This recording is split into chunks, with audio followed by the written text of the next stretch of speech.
Guten Tag, my name is Colin Elzie. Today we're going to be talking about some games that seem really easy and have some really hard rules. So, this is what we call a one-to-one ordering game. You have 6 players and 6 slots. You're just going to be putting them in an order. Really easy, really nice.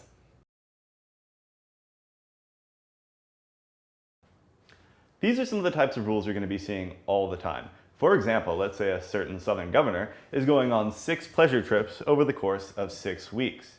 You'll get rules like these. He's going to be going to a dorm room before he goes to Bolivia. He's going to be going to Eastern Europe before he goes to Chile. And he's going to be going to Chile before he goes to a freeway off-ramp. So, you want to say, what can I do with these? Well, if you look at them, if he's going to Eastern Europe before he's going to Chile, and Chile is coming before the freeway off-ramp, you can just tack that right onto this guy and say, look, Eastern Europe, and then Chile, and then the freeway off-ramp. And you don't even need that guy anymore.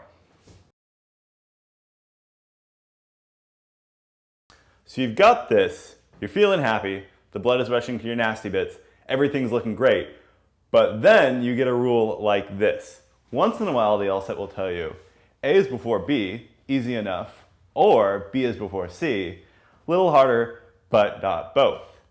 Panic attacks ensue, you want to throw up, get a Xanax, I know, but we can get you through this. So here's where you stand.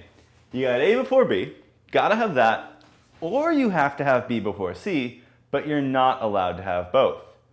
All right, what does that actually mean? Well, if you pick A before B, you cannot have B before C. And since you're in a one-to-one ordering game, if B isn't before C, it can't be tied with C, B would have to be after C, were you to pick this option. So you can actually just write it in here. B is after C. Likewise, if you choose to pick to have B before C, you are no longer allowed to have A before B. If A is not before B, again, one-to-one game, A is going to be after B.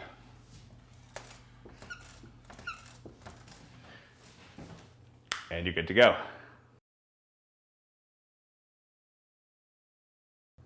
Your life just got a lot better. You're no longer evacuating your bowels in fear because you now know that B is either after both A and C or before both A and C.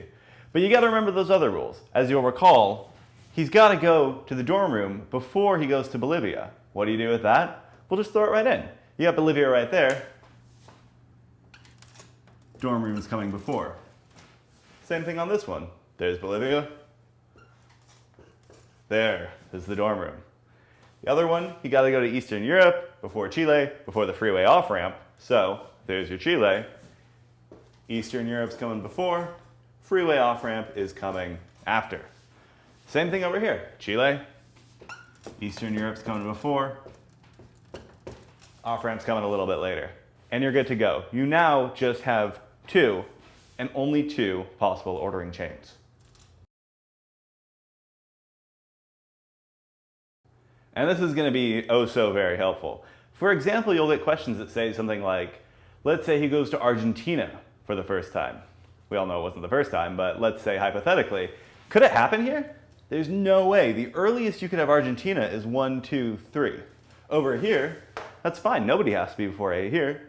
Argentina could definitely be first. You know you're in the first ordering chain scenario, and your life just got about 1 billion times easier. So, if this were one of Aesop's fables, the moral of the story would be that some of those rules that seem the hardest and the most vexing actually turn out to be insanely helpful, making this game quite easy, turning your worst nightmare into a mildly erotic dream.